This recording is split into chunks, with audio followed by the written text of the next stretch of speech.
everyone. This is the third segment on Senay Conversations. Today we have a great guest, Jemal Countess. Dear Jemal, thank you for joining me on Senay Conversation. Thanks for having me. Um, Awesome. And we'll be discussing photojournalism, covering conflict, locations, and in general, human rights advocacy, especially on social media and challenges that comes with that. And also, we have a great book that my friend Jamal has recently published, which I really loved. I already got it here. We'll discuss about it a bit later on. This was Once You're Home. Be patient and be with us. Yeah, so these are what we have for you today. So let me quickly introduce Jamal before he himself can say hello to us. So Jemal Countess is an acclaimed American photojournalist and author with over 30 years of visual storytelling experience. His work focuses heavily on socio-political conflicts, human rights crises, and cultural events across North America and Africa. So I'm just going to quickly say his career highlights, but it doesn't mean this is all what he did in the past 3 decades. He has been a freelance photographer for major organizations including Getty's Images, UPI, and Redux Pictures. He's also known for his media appearances in various award events. Between late 2000 and 2020 and 2022, we all know about the northern war in Ethiopia that went on over Tigray, Amara, and Afar regions. So he made multiple trips to Ethiopia to document the northern war in Ethiopia. His coverage explored the devastating impact of the conflict on Amara, Afar, and Tigrayan people. He has published work. He authored the visual book, which I've just shown you. This was Once You Home, which serves as a photographic record of the suffering and displacement he witnessed in Ethiopia and how the Amara people have been targeted. And also, of course, entertainment and culture. In addition to conflict photography, he frequently covers major cultural and entertainment events, such as the Tony Awards and other international high-profile events. So, Jamal, thank you so much for joining me. Could you please say hello to our audiences? Greetings, everyone. Dr. Senay, thank you for having me here. It's a pleasure. It's a pleasure to be with you again. Awesome. So, Jamal, I want to start. Obviously, Jamal, we know each other from, I think a few years back. It's hmm about now 5, 6 years. hmm I hmm think we cross paths on social media where we have a shared interest, which is really exposing crimes against humanity, identity-based targeting. These are, I believe, things that are close to our hearts. Ethnic-based targeting, religion-based targeting. These are all horrific things that people can get targeted uh, for something that's not their fault of. You're hmm just born with your identity. There's nothing you can do about it, and I think it's the most horrific kind of thing that you can face because you don't even know why you're being targeted, how you're being targeted. So, and there is something specific we both noticed, especially back then it was Twitter, now X Space, but on Facebook, other social medias. Before we get into the journalism and the photography, really, I just want to ask you in terms of how hard it is to genuinely and sincerely advocate in an environment where people, can anonymously target you. And how do you see the toxicity? How, especially from a journalist point of view, where you're used to being impartial, independent, and you're trying your best to unearth the truth. When you see coordinated, targeted falsehood, misinformation, disinformation, I'm sure it's heartbreaking because there's so many times where we discuss this off the record. So I really want to hear your point of view, and because it encourages young advocates who are struggling with this challenge. What is your view on that, Jamal? Well, the first thing is you have to stay objective. You have to stay as some of my friends would say, you have to stay on mission. You have an objective, which is the upliftment and the freedom of people who are being oppressed. And along that path, that journey towards people's upliftment and enlightenment and rescue, you're going to have their enemies target you. So you have to come to expect the fact that you're going to be targeted the same way that people were targeted in Walega, in RC, in other parts of the Amhara region, in Afar. They were targeted physically. They're not, those same people have their agents who are going to target you psychologically, on social media and all of these things, because you're exposing crimes and you're destroying the narrative. I think what this war really helped to reveal was the depths of the social media control apparatus that was built by the TPLF and the organizations that they gave birth to. They got so used to being the dominant voice, because that's what their system was designed to do, was be the dominant voice that controlled the narrative about all of Ethiopia for their benefit. So you when you're being attacked, and it's not just me, it's like my editors at Getty were attacked. My editor in London had his personal email spread around by TPLFites, and he was attacked. The good thing is, we all have record of these things. We have people who are justice oriented and justice focused in law enforcement, who basically have this information and have these instances, and it's like a trickle down effect. It's like they eventually, because their job is law enforcement, it leads into other government and how can I say it, bodies or institutions that are requiring the truth. So basically, if we are ever fortunate to have full on hearings in Congress or other governing bodies internationally, we have a paper trail. We have a paper trail. We have a paper trail of the threats, the attacks, but we also have the documentation on how these institutions, these propaganda institutions, were built in the first place. And it's really interesting because I was on Capitol Hill 2 days ago, and I was talking to, in a bipartisan mission, to talk about the slaughter in RC, the genocide in general, the ethnic cleansing that's taking place of the Amhara people, both in Addis Ababa and in RC and in Walega. And to speak to the Republicans, they're very well aware of actually both Republicans and Democrats, the bot farms, the YouTube connection, all of these different propaganda machines that are being used by the current administration and the TPLF that are at play. So, people are well versed in how these regimes, these authoritarian regimes, operate by controlling the media. I think that young advocates need to understand that you have to develop a thick skin. If your motive is truly justice and you're objectively focused on the justice and liberation of oppressed peoples, then just know that you're being attacked because you're doing the right thing. Period. So that's where I leave it. I had to come there to that place, but it took a while because uh after seeing death and smelling death and despair and dealing with people who had nothing and who were getting aid from one fell or other homegrown institutions that um, were not a part of the government. It's like they realized the government wasn't there for them. The government was actually in cahoots with their enemies and was seeking their demise. People who basically were in despair because of all of those facts.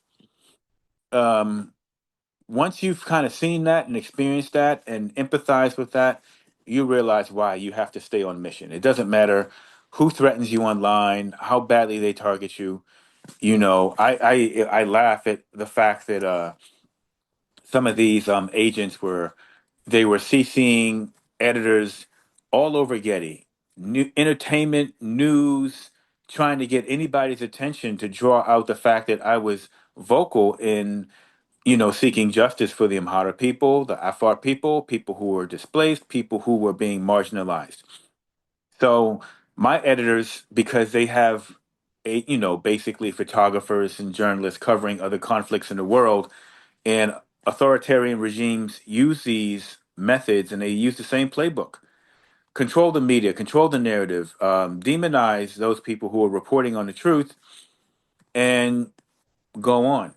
But because we've seen that time and time again since wars and conflicts infinitum, it's a well known thing. So it's like people will look at my 30 plus years in the business, my experiences, their personal experiences with me, and weigh that against somebody trying to say I'm a paid Shabia agent or I'm this or I'm that, which I think is pretty funny. Um, but yeah, it's like a lot of this, a lot of these attacks did us a great service because we recorded everything. When you go to Congress now and you present all of this, it's like these people don't have a prayer in the world to be taken seriously. They're being shown as terrorists, terrorist agents, and the world is on to their game.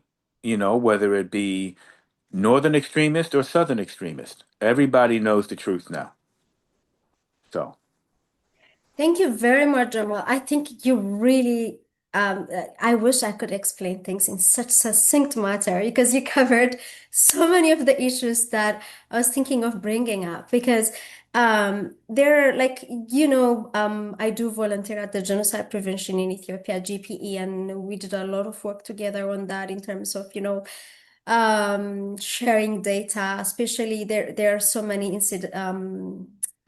incidents where input from your imagery because you've been to Ethiopia a couple of times, and there are a number of times your pictures really we used on different projects, on our humanitarian briefs, and then in collaboration with other also organizations, Amaga organizations, human rights organizations that work towards raising funds for displaced people, or in general for advocacy. And then it really makes a big difference when you just really, of course, information you get from the ground is an input for the actual body of evidence for crimes against humanity, for genocide, war crimes, whether it's collateral damage. All that is something that you investigate once you have the data, because then you have secondary level of information.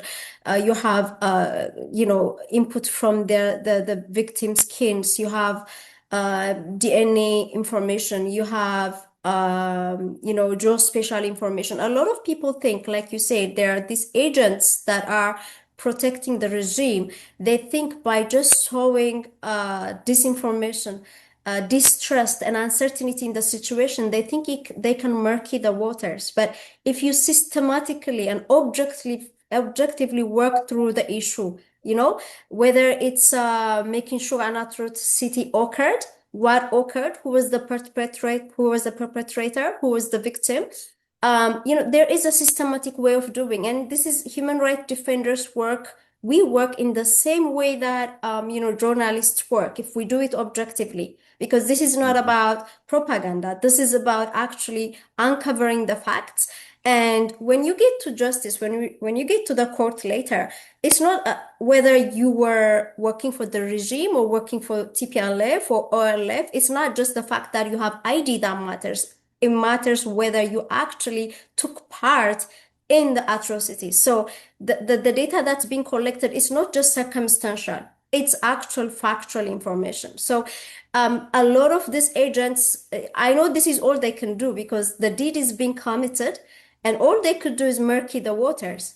But like you said, what they don't understand is everything gets documented. And I think what I love about your message for young advocates is don't get fatigued, don't get frustrated, because at the end of the day, when all this forced engineered conspiracies uncovered, when the actual evidence is put out, laid out on the front, then you would be winning the cause, which is really just kind of freeing, liberating the people who are under this horrific system. And I don't think this is specific to Ethiopia. I know because Ethiopia has been a closed system, we think everything begins with us and ends with us in some certain things, and we believe things are unique. But actually, like you said, this has been observed in Sudan, in Bosnia, in Rwanda, and in so many different places atrocities occurred. So I think we shouldn't really lose hope. I am absolutely seconding and endorsing your message here. So thank you, Jamal, for that. Um, I'm going to veer off a little bit, and I want your input because not a lot of people understand what photojournalism is. People have an idea about journalism, not so much about investigative journalism, but in general, like those who, maybe present the news or, interview people. But really, there's so much done offline, right? There's so much that can threaten your life. There's so much that can affect your life. And photographic evidence is even more powerful than textual or just audio-based information. So, what is your view in that? And I think you're integral to the day-to-day journalism because that is an input to, the wider general journalism profession in general. So, what is the unique things that you can tell us about photojournalism? Uh, in a nutshell, you're capturing reality, right? And your job is to go in to examine a situation, to document what's happening, and explore it visually. So if there is a conflict, you go in and to the best of your ability, you look at both sides of the conflict. You go to Ukraine, you look at Ukrainian side and the Russian side. You go back to Ethiopia, you would look at the Oromo extremist side and the Amhara side or the Garage side. Um, you go in focused on starting with a level playing field, telling exactly what's going on, and then you tell stories within that. So the thing that used to vex me about my experience was that these same agents, if I go to Chena de Bark and I go to a church that was attacked by the TPLF, there's no TPLF there to tell me why they attacked an Orthodox church when they're supposedly an Orthodox people, when they attacked it on a high holy day, right? On Tekla Hamaynat. Their witnesses, their voices are echoed in the bullets, in the lives that they've taken. So the bullet holes in the church, the bullet holes in the people, the 200 plus dead clergy and members of that village, that they speak for the TPLF, right? So okay, we see that there was a massacre, people shot in the back during Tekla Hamaynat. So now let's explore what happened with the survivors. Let's tell their stories, right? So honestly, it's like you do your best to tell both sides. But in a situation of war where you have an aggressor who issues these statements through their spokespeople that are contradictions and lies and blatant fabrications, and then you talk to the victims, the enemies, another apparatus of those people who killed is their media propaganda apparatus, and they are going to come after you because you're simply reporting the truth, right? So going back to advice for people, young people, just get used to the fact that when you are talking the truth, you're going to get attacked, you know, and you're not facing off with a Kalashnikov in your face. Rather, you're facing off with somebody who's at somewhere in front of some keyboard who is typing insults at you and threatening your family, your life, what have you. But objective, you're supposed to stay objective. You're supposed to go in. You're supposed to report. The photojournalist, I think, and I've always felt like has had a more effective ways or way and means of telling the story because it's visual, right? You can sum up that story in one frame. You can sum up the story in 5 frames, but you're just exploring exactly what happened. So I think it's critical. It's crucial. Um, all photojournalists should do the research before they leave to go on an assignment. Even if it's something as simple as, okay, I went to the White House today and, I was there for the president's departure and there were a series of flyovers because they're practicing for tomorrow's 4th of July celebration. What aircraft was I photographing? You know what I mean? Little capacity. Were they stealth bombers? Were they stealth fighters, etc.? I mean, little things that may seem mundane or like little details like that, they're not mundane details. They're details. It's just part of the story. Talk about what you saw and explain it to the viewer that basically in a way that augments what you're showing in the picture. And that's it. And you stay objective. You don't have opinions, you know. Once you get into voicing your opinions, that's a whole different thing. It's a whole different matter. Oh, But I'm just here. Speaking of photojournalism, before I finish, so you mm, were talking about the details that matter because these are the things later where people who do their analysis based on your objectively taken pictures, these are the things that they can pick on and tell their stories, right? Because you mhm. are an input to the next level of, storytellers, basically because you're presenting fact as it is. I love the way you described that. So you're telling me how you're trying to impart that to some young and upcoming photographers here and back in Ethiopia. So if you can comment on that too, because it's not about just doing it yourself, also passing the trade on to other professionals, right? Well, when I first started going to Ethiopia to write my book back in 2013, and then I got in contact with Ida Mulena through Haile Garima, and she invited me to take part in a teaching program through in her organization, Desta for Africa.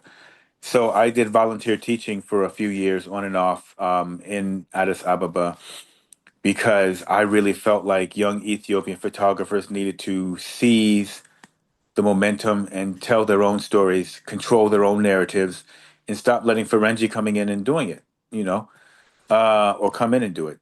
So I taught as best as I could the photographers that were under me to look at a story, explore it, even if you know it, even if you have been going to Lalibela for Ghana all your life, you still need to put in just a little bit of homework, extra research to know exactly what you're talking about. And you can convey that truth with an extra bit of passion because it's like, okay, you're not only Orthodox, but you have studied the whole situation, the whole story. You understand King Lalibela. You understand, Asherton Mariam. You understand the whole region and why the whole region is considered holy, Naktalab, all of these things. So you can convey this story in a way that a lot of Ferengi they come on Ghana, they get their special entrance, they hire their guide, they go sit at Mariam and they take their pictures, but they don't understand the monasteries and the churches, Yimraha Christos and Asherton Mariam and the other two churches up there. They don't understand all of these things, But when you go in to tell the story about Lalibela, you should tell it about the entire region, you know, and how it's not just the 11 churches there in Lalibela that are sacred. It's the churches above. It's the churches that are outside. It's Naktalab. It's the monastery outside. It's this whole region. There's a whole reason why this is considered sacred ground Mhm. to the Ethiopian Orthodox. Yeah. So like going beyond that specific issue that you're covering, but also giving context on the people, the culture, the Hmm. history that enabled for that, for that wonder to be found there. And I totally get you when you Mm. say that because I think this is the same for like all native communities when we go and then in any other areas where you have wonders of the world if you're just really um just focusing on an object and really not covering the people surrounding it, the culture that enabled and made that specific thing happen there, then I think you're telling half the story, right? So, Hmm. yeah, I get what you mean, and I think that is the only way we can empower the communities surrounding these areas, right? These locations, all these UNESCO recorded, whether they're churches, mosques, or specific soft cultures. If you don't cover the context and the people, then you really not doing justice to the people who protected those areas for centuries. So yeah, Exactly. I absolutely get that. And I hope things are changing for the better. I mean, um, people are involving, people more now than, how it's so scrubbed and very very cold and calculated the way years back how very famous magazines used to cover such locations like National Geographic, etc. I think it's more and more involving people, and I think I would like to thank your contribution in that, in terms of pushing people to involve local communities. So it's related with this, but also specific to conflict photography, because I have seen, and also a little bit on disinformation, because I remember fighting tooth and nail where your photograph that you've taken in Matakal, IDPs in sheltered in a very overcrowded tent, being used as if they were victims in Tigray. And I have absolutely nothing against atrocities being covered anywhere in the world as they are. But using evidence, especially such human rights evidence, and misreporting it, and not only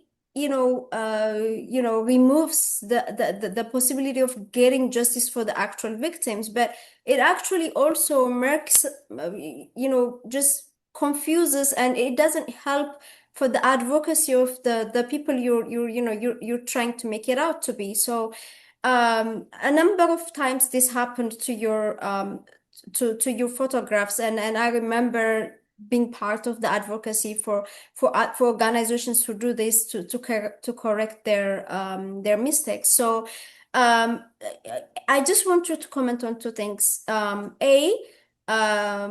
I mean, we'll go into it when we talk about your book, but your general input on disinformation and misusing of data. And then I think the actual trip, I think we'll get to it when we cover the book. Thank you, Jamal. Mm, no problem. So I had a plan to deal with these types of incidents of misuse, misappropriation.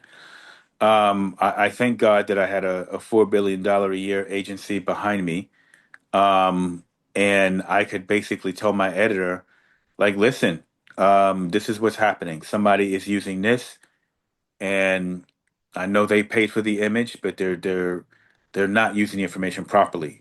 So it's like any photo agency can just basically say, listen, you're buying the photo. This is the information that goes with it. And true, you do have a choice to report the facts or report fiction, but we ask that you act with integrity when reproducing these photos, right? Um, and that happened. I mean, the suggestions would come from the company, any company that I basically work for. When you have something like that going on, there would be a little bit of blowback, right? And so I remember in particular, one of the magazines whose editor was married to a TPLF sympathizer would just basically talk about TPLF, or, regurgitate TPLF propaganda all the time. And when they crossed that line into using my photos, it just got to be too much, and it was an extreme. And you were there, you helped with the advocacy. I alerted my office, and I actually spoke to some people in government as well. And I'm just like, how far does this need to go? This is ridiculous now, you know. And thankfully, um, see the problem with the people who come up against the Amhara and the truth, and who are trying to suppress these things, is that they don't have a good track record with a lot of entities within the West. So in that meeting I had a couple of days ago, and I was talking to the Republican representative, and he was just basically saying, "Yeah, we know these guys very well. We know Abiy. We know everything Abiy's doing. We know UAE very well. We know all of this. We are trying to stop X, Y, and Z, right? But we know, and the committee knows, and that was the thing. Foreign Affairs Committee knows what's happening with Abiy Ahmed Ali in the UAE. The Ways and Means Committee knows what's happening with Abiy Ahmed in the UAE.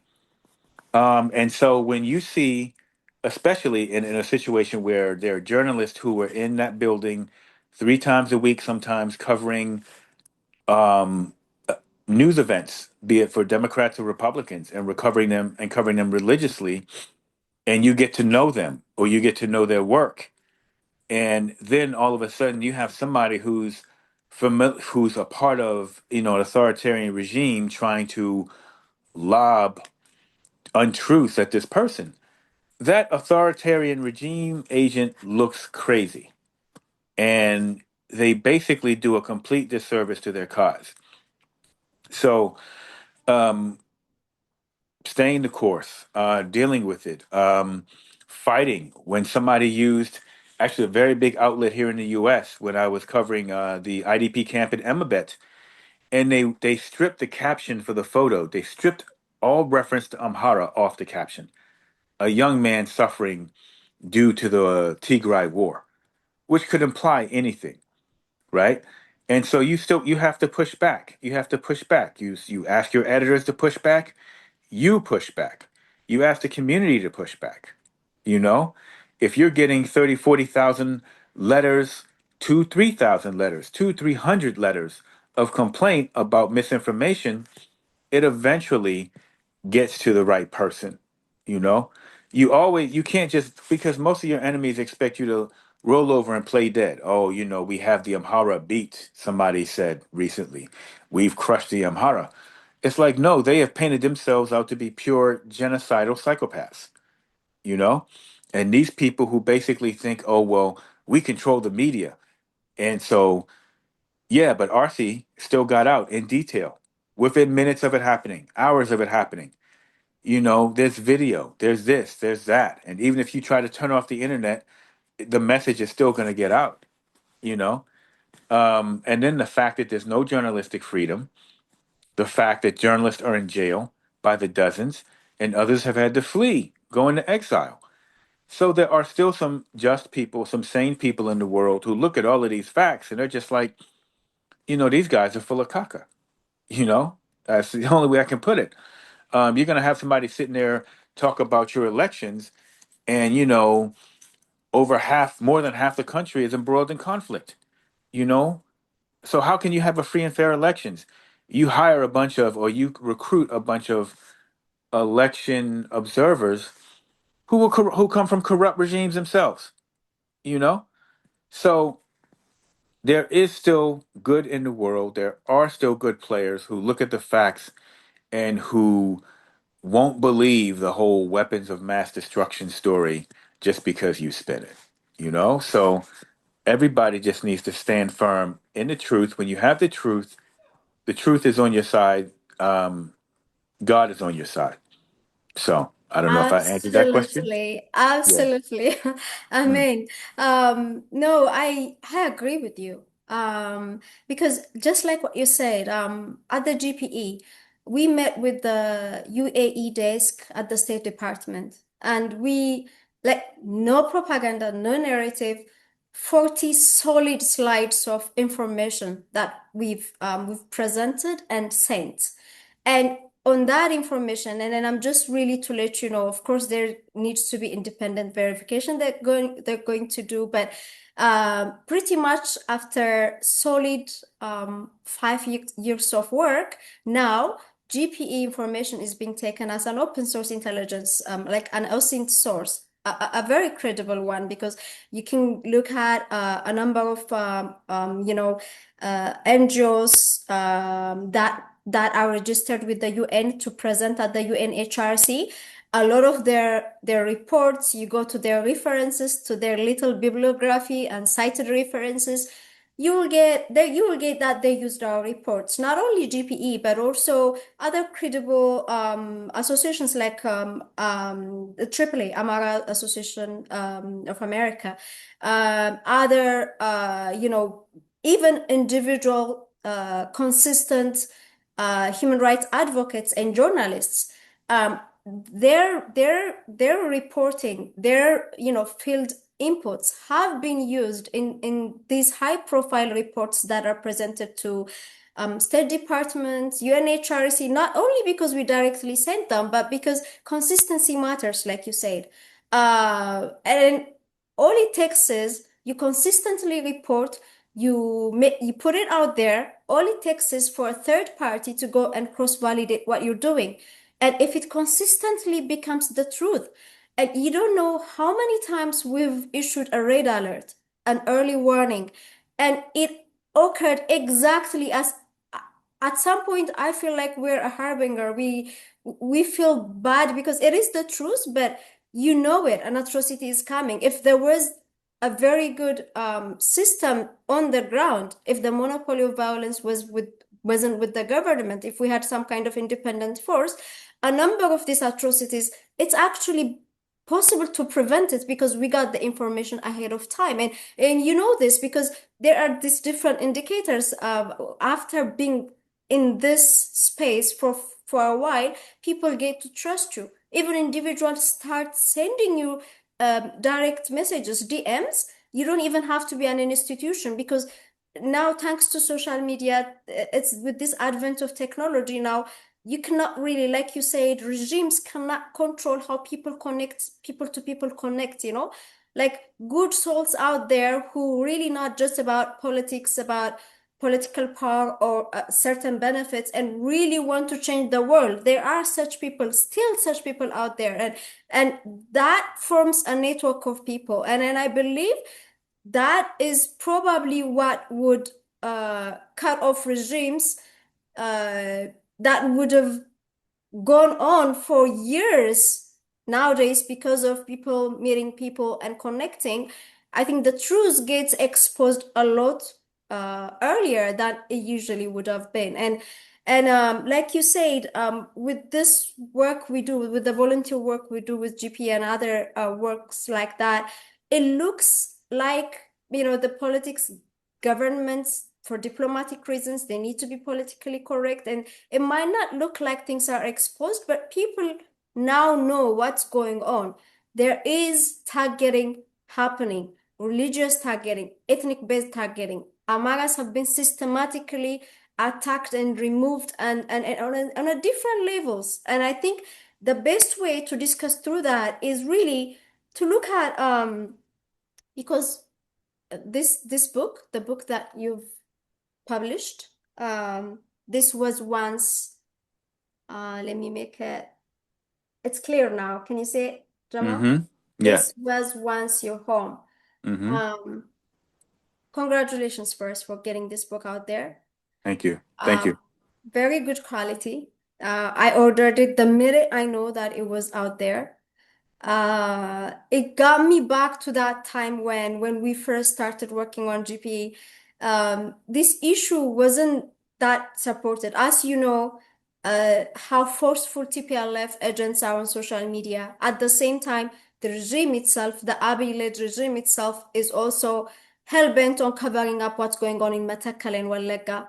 Even if TPLF itself was at war with Abiy, at the same time, they didn't want the Amara genocide part of the story to come forward. Mm-hmm. So we were like it was multiple fronts. There was attacks in Matakal going on in Welaga, and sometimes in RC around Addis Ababa, in Jumma, etc. as well, and in the southern nations as well. Mm-hmm. And at the same time, there was an active war, the Northern War. I know the world would like to call it Tigray War, but out of the 24, the 2 years the war was ongoing, the first 6 months happened in Tigray, and the rest happened in Afar and Amara, as you know. Mm-hmm. And everyone suffered. Tigrayan people suffered, Amara suffered, Afari suffered. We know that the people suffered, but the Mm-hmm. politics was extremely complex. We knew how things were changing. We knew when TPLF started negotiating with the government. At the same time, the people were still dying on the ground, right?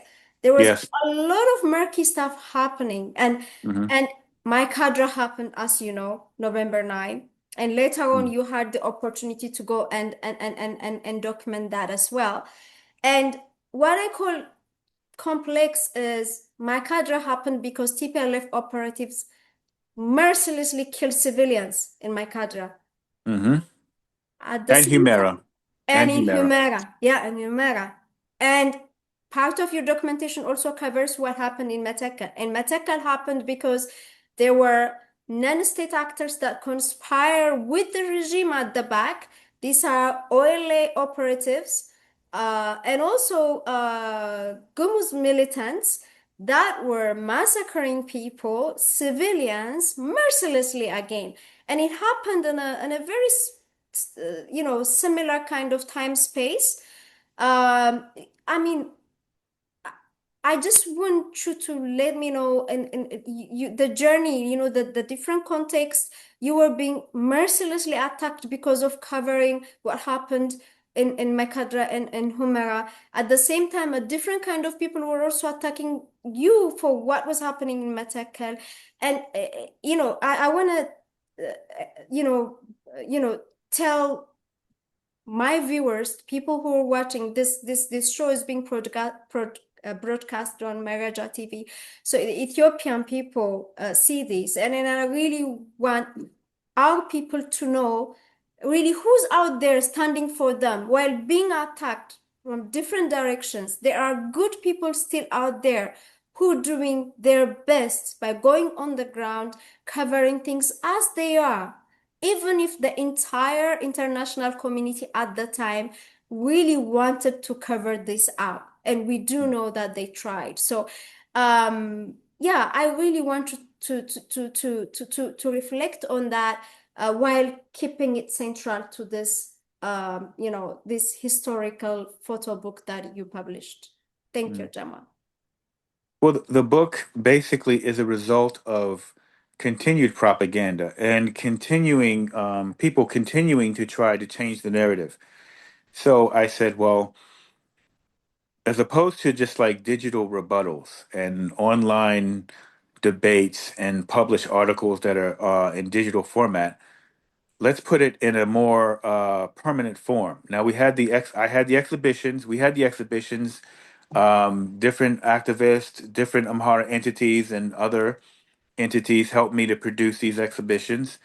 We toured basically for a year and a half, and technically, because there are still prints available on the East Coast and the West Coast, I'm prepared to exhibit whenever next. But the exhibitions were there, but people would see the photos and be impacted and then walk away and have those memories, but they wanted something tangible. And I wanted somebody as young as 14 or 15 to be able to have a book in hand and go to the ICC, to have something that like a young person could have and present the case of the Amhara and the Afar people against these actors, whether they be the Oromo extremist or the Tigrayan extremist, right?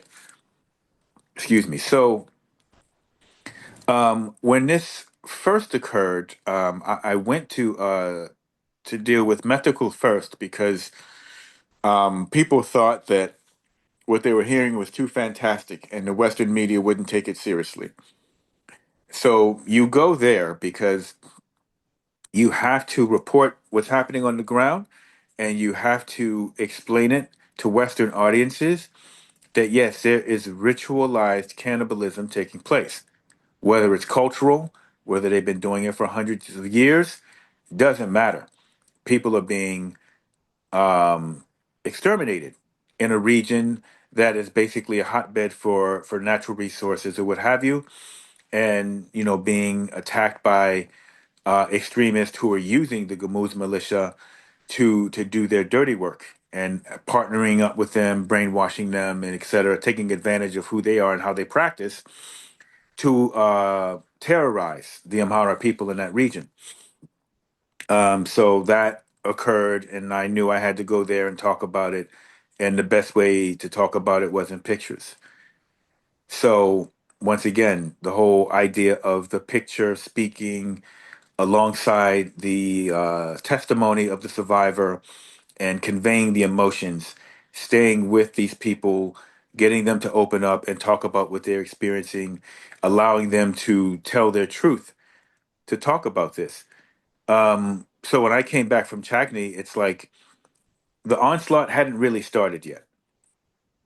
But after my cadre, and you're just, I remember a couple of days before I went, I had seen one of the latest reports that was saying, oh, 500 Tigrayans and a few Amhara were killed and all of these kind of things. And because I'd lived in Addis and I lived through the transition from the TPLF to the Abiy regime, and I saw all the things that were happening, whole businesses being packed up on trucks and taken back to McKelly, the tanker trucks full of money, USD in some cases being taken back to McKelly, the spite that the TPLF had for, the rest of the country for voting them out of power.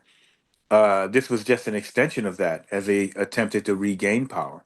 So I knew all of that, and I saw all of that. I witnessed a lot of things that a lot of people in the West didn't witness, and they blindly just accepted the TPLF rhetoric without knowing the half of these things that happened, right? So I went to my cadre because I was hearing different from the ground. So I went and I found out that meticulous operation began in the weeks preceding November 3rd. It was all a part of the same operation.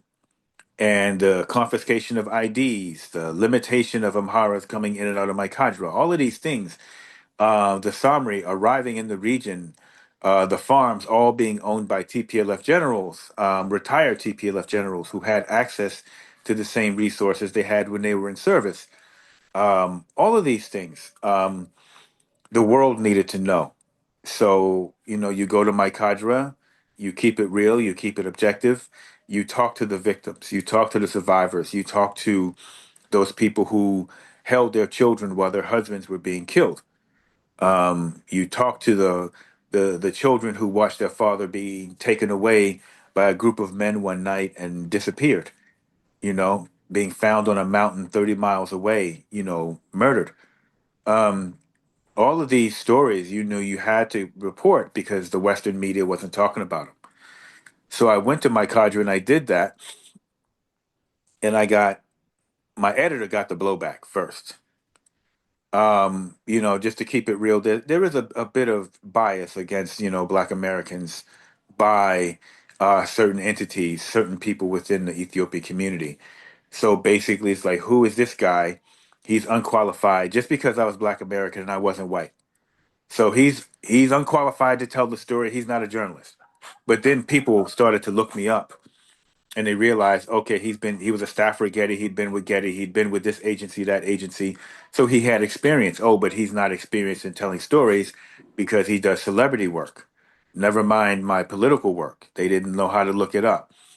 So I was being attacked in every corner of my existence by people who didn't know the depth of my work, who I was, and the system. And then they went after my editor, my editor in England, who basically runs, the whole European North African operation for Getty into the Middle East. And here's somebody who basically assigns and programs coverage for all of these regions, who's been doing this for years. They attacked him and they got his personal email and they went after him that way. And, all of that is kept. All of that is just waiting for the right rainy day court hearing to show you just how depraved some of these people are, right? As he put it, completely unhinged with some of the emails that he got about why we covered my cadre. Why'd you send that guy? He was biased. He was whatever. I even had people that I knew in the community in DC who basically unfriended me. They couldn't tell me to my face, but they would tell me digitally, "Oh, you've been affected by the the ethnic bias agenda and don't contact me again, because they were Tigrayans who were listening to the propaganda about me, Mm-hmm. even though they knew me, right? Mm-hmm. So I was like, yeah, fine, your loss. But all of these things, when you put them together, and I talked to my friends who covered Bosnia, who covered the Iraq War, who covered different conflicts, the Rohingya, and other things in the world, they're just like, hey, status quo. You know, these people don't want to be found out.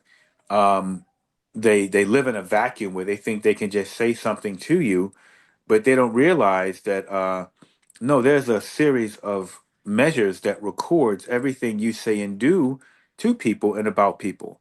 So it was unending. I mean, after my Mm-hmm. editor was attacked, the attacks Mm-hmm. on me just ramped up, ramped up, ramped up, ramped up, ramped Mm-hmm. up, and it Yep, was I kind of like, remember it was gruesome. It was just unrelenting. yeah, yeah. Yep. But it was Christos and my conviction about the truth that kept me focused. So, you know, Yeah, it gets me thinking it's also good if you're into human rights advocacy, into the truth generally.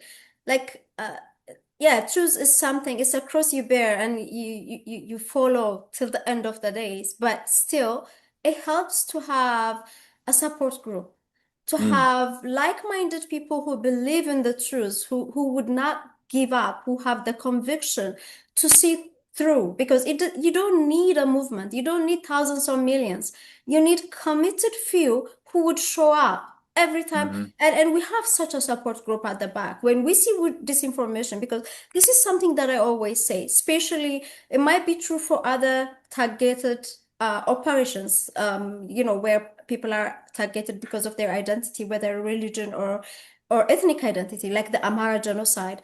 But there is a specific, signature of it, which is blaming the victim and disinformation. And it's rampant everywhere, and it affects the people who report it. I mean, when you're on the ground, because you're American, they might stop you from coming into the country, or sometimes when there are foreigners of Ethiopian origin, they go up to detaining them. But when you're like non-Ethiopian completely, maybe they would go up to, not allowing you into the country. But if an Ethiopian human rights defender and journalist being active on the ground right now is almost unheard of. As you hmm know, they're either all detained or they are in exile. yeah, Or if they don't do both, then they decide to, they end up being detained, or they would just, for truth, they would just, join FANOS, hmm resistance to gain back all this, the human rights that the regime, stop people from having. So, um, basically having some kind of a true support group.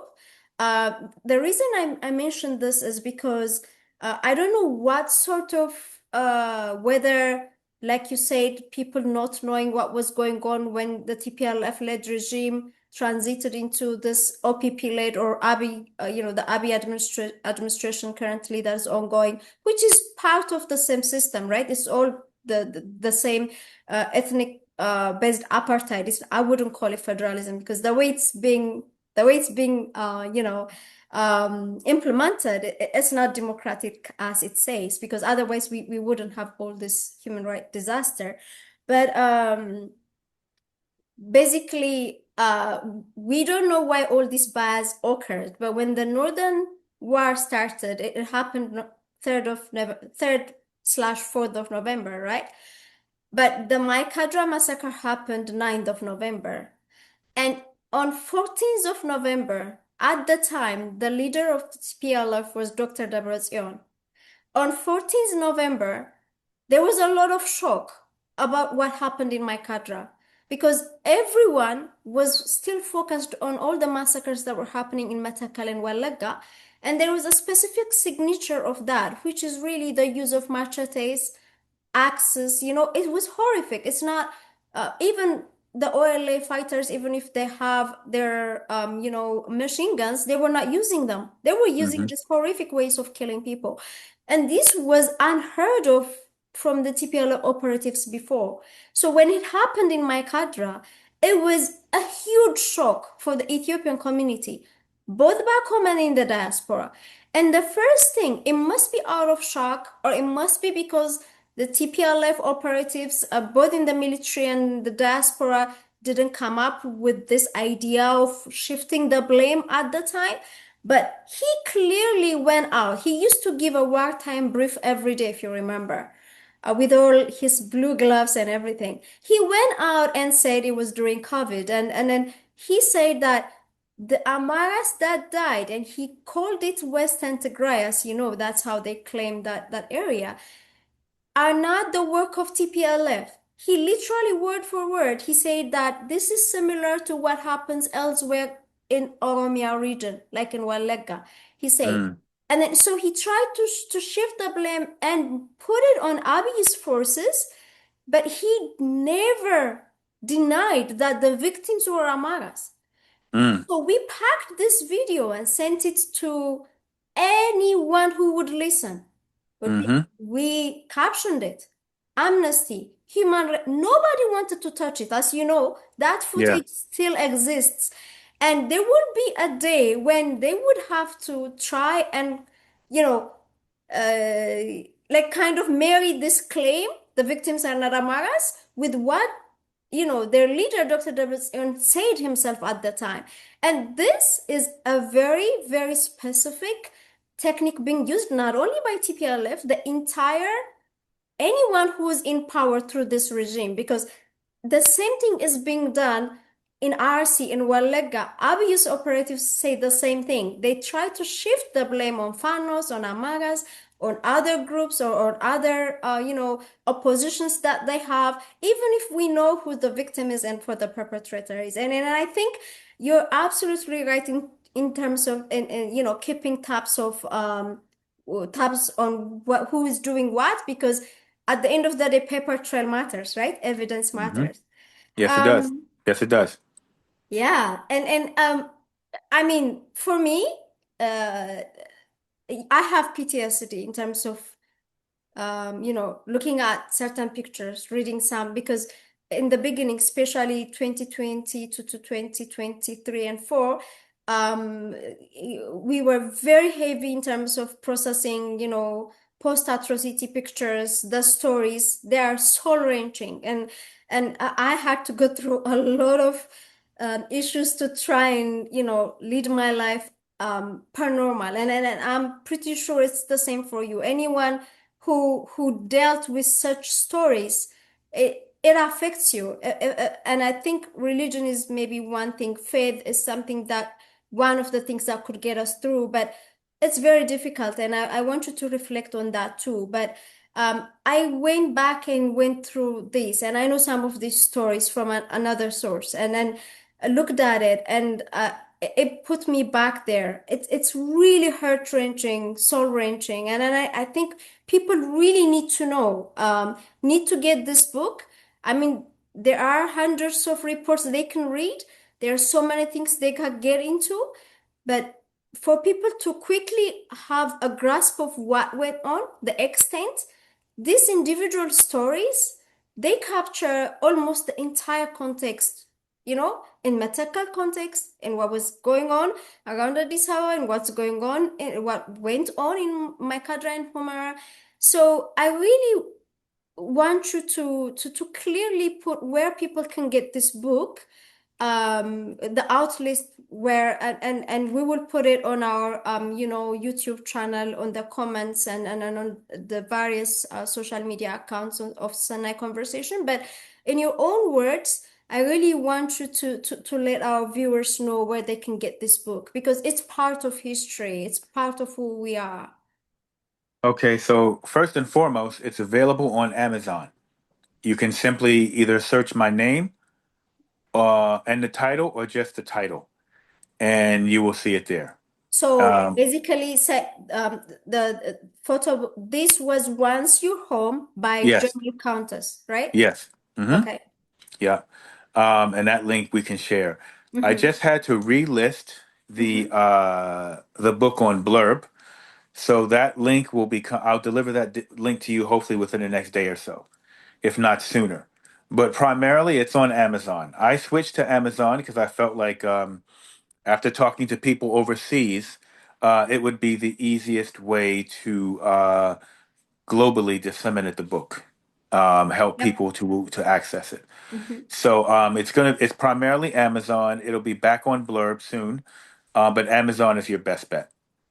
Yeah, I think people are used to Amazon globally as well, and it's very easy to access. Once again, I want people to see what the book looks like. Can you easily see it, read it, right? So Hmm.